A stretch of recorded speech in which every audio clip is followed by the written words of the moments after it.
Okay, now before we even get started in this, I just got to say Floyd Mayweather is the worst dressed individual I have ever seen in my life.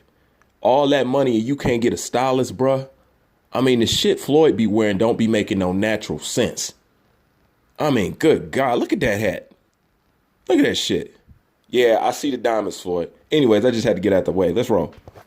Um, it's great. It's great to be on this platform with so many young talented fighters. I can remember 23 years ago when I was in that same position. Once again, Floyd Mayweather takes the time in which he's supposed to be promoting his fighter to talk about himself. This is the main reason why he ain't got nobody on Mayweather Promotions. If you just think about it, who wouldn't want to sign with the most successful boxer that has been in the game? You know what I'm saying? The most lucrative boxer, the most richest boxer that has ever touched boxing. But yet you can't get nobody to sign with your promotional company. This is exactly why. Quit being a attention hog, Floyd. And when you're in this position, you must take advantage of it because opportunities like this comes once in a lifetime. It's not you can't leave it in the hands of your team, can't leave it in the hands of a trainer. You must go out there and give it your all when you fight. No matter how you look when you go out there and perform, whether you beat a guy by outboxing a guy, you beat a guy by counterpunching, you beat a guy by standing toe-to-toe. The ultimate goal is to become a winner, not just in the ring, but on the outside as well.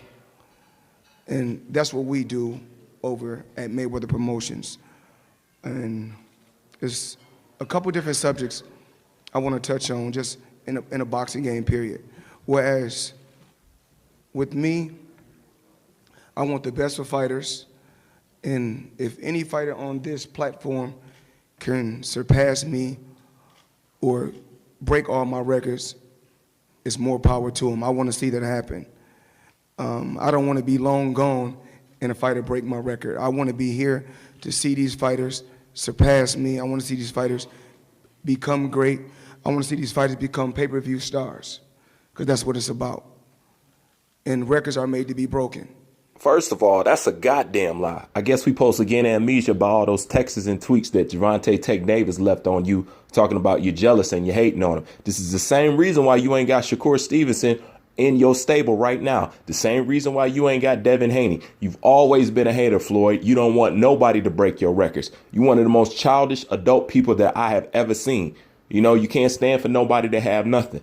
You know, you always want something that belongs to somebody else. And if you cannot steal the shine yourself, you'll forcefully do it. That's why you jump back in and out of boxing, you know, simply because you love the attention. And as a matter of fact, wasn't it that your boy who killed himself because you slept with his wife? You know, all them strippers and all them girls you got, and you had to go ahead and sleep with your own friend's wife, which he ended up killing himself for it. All right, so miss me with that shit, Floyd. Don't nobody believe that. You know, I just had a game plan. And the game plan was to take each fight as it came. It wasn't to rush. And when these fighters go out there and they perform, whether you lose or you win, remember, it's all up to you. It's not up to the trainer, it's up to you. For you to go out there and do what you do best. And that's to go out there, perform, and be at your best. I can remember this young man coming to my gym, working hard, believing in himself. And sometimes we do 2 a days because if we don't feel like we got the job done right, the first time we'll come back to shake out the kinks. We strive every day to be perfectionists. Nobody is perfect, but we strive every day to be the best that we can possibly be. This kid works extremely hard, but you can never take anything for granted. I think this fighter is more dangerous than Abner Morris. That's just my honest opinion. But I also think that Abner Morris is a hell of a fighter. And it's all about taking chances and taking risks. One thing we can't do is down Tank, because all he has done was beat the fighters that was put in front of him. Same thing that I done. So we're not here to criticize him. I'm here to uplift him and tell him that I want to see him do good, but I don't just want to see him do good. I want to see every fighter on this pedestal do good. You see, in this instant, Floyd Mayweather remind me of a female. You know, females only care for you as long as you're in their good graces. But the second you do something to piss them off, they want the worst thing for you, both physically, mentally, and financially. You know, I'm supposed to forget that you tried to feed Tank Davis to Lomachenko. The second he did something that you ain't like, you wanted to throw him straight under the bus. But before then, you was protecting him and saying he wasn't ready. But as soon as he did something you didn't like, you ready to throw him under the bus. Nobody wants to be under a promotional company with a guy that does something like that. And I'm pretty sure, you know, because Ruiz is a hell of a fighter. He's a tough competitor, former world champion, so he's not a pushover. But Tank like I said before, every time he has came to me, when I say who you want to fight, said it doesn't matter. So he don't pick and choose. So if y'all want to criticize anybody, criticize me, or criticize Leonard Ellaby, or criticize whoever, but don't criticize the fighters.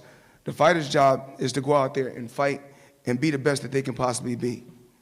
Now, that is a direct contradiction of what you just said in the beginning. You said in the beginning, it's up to you. You can't depend on your promoters. You got to make the stuff happen yourself. Now you're saying don't criticize Tank, blame us because he's just listening to us. But before then, you said the fighter's supposed to take his career into his own hands. That's a straight contradiction, Floyd. And I'll tell Tank this. For years, Tank, they criticized me from the beginning. First, they say the fighters, I was a small man.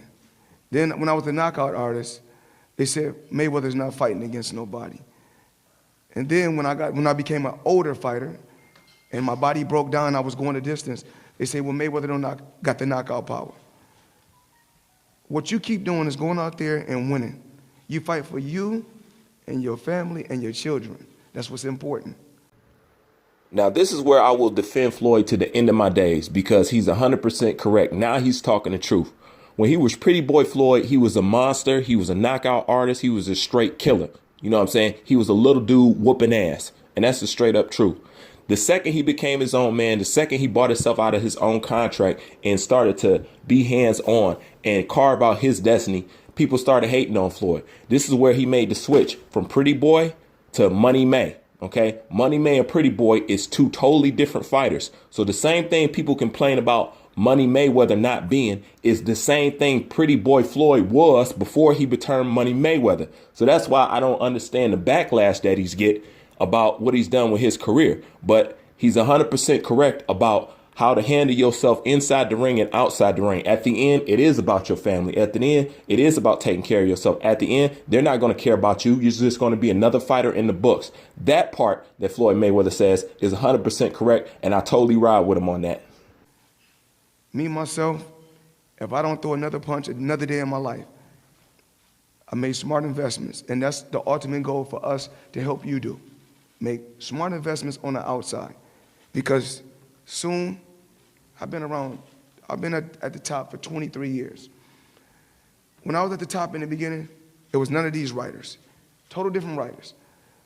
They're going to write good about you, they're going to write bad about you. But the ultimate goal, as long as they write about you. That's the ultimate goal. Ruiz, you're a hell of a fighter, tough competitor.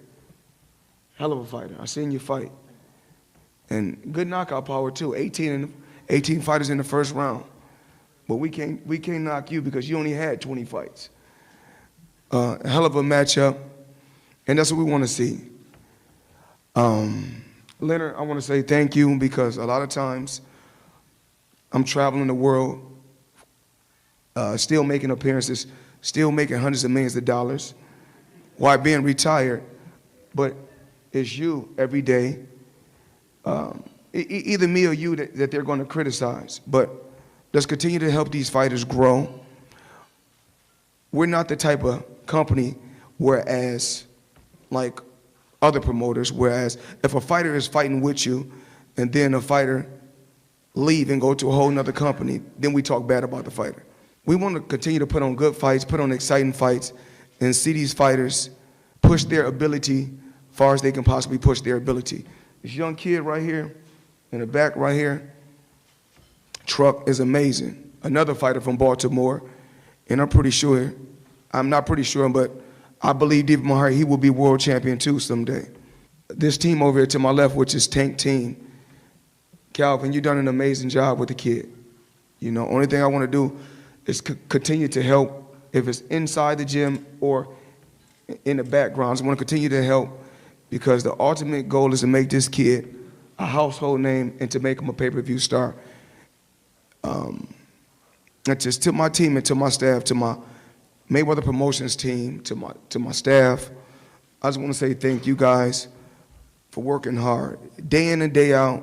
Steven Espinoza, Showtime, Al Heyman, and the Watson family, Courtney, Sam, you guys have worked hard, you know, behind the scenes for years and years, and you guys don't get the credit that you're due.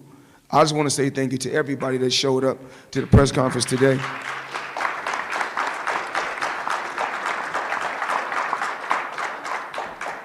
And it's all about excitement. It's all about putting on great shows and putting on great fights.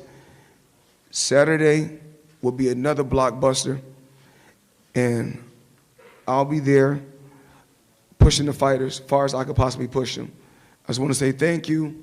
I want to say thank you to everyone that's behind me. You guys are doing an amazing job, and I'm going to continue to stay in the background and push these guys as far as I could possibly push them. Thank you.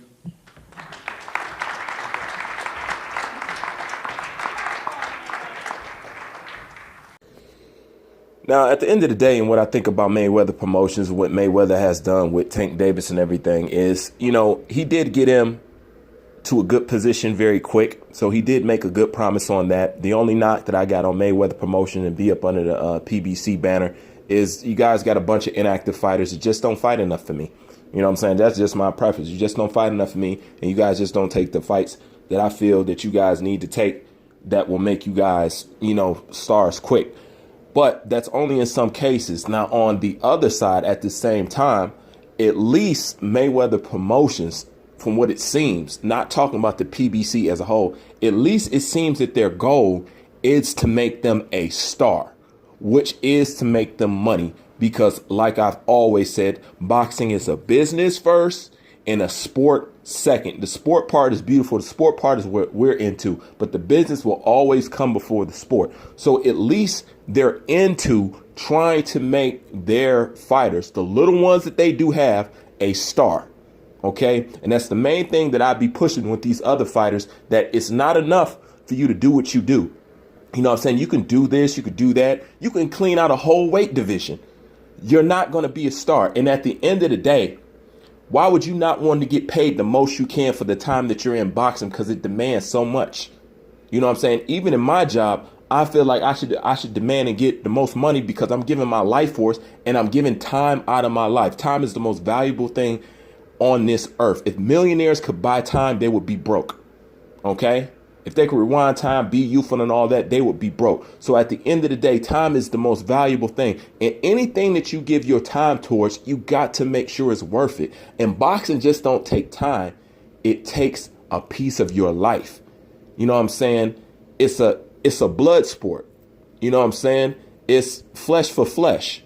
You know, so it's taking more than just your time. It's taking your life force. Anything takes your life force once you give time to it. But once you give time to it and you're literally giving blood and giving up your body for it, you should get paid for it, because you don't know the results you're going to have 30, 50 years down the line. OK, you might not see it then. It's just like a car crash. You get out, you say, OK, no, man, I'm fine. I'm cool. There ain't nothing wrong with me. 3 days later or a week later, man, my back fucked up. Man, my neck fucked up. But you was fine the day of, the day before. But as a week went on, now you realize, man, I'm jacked up.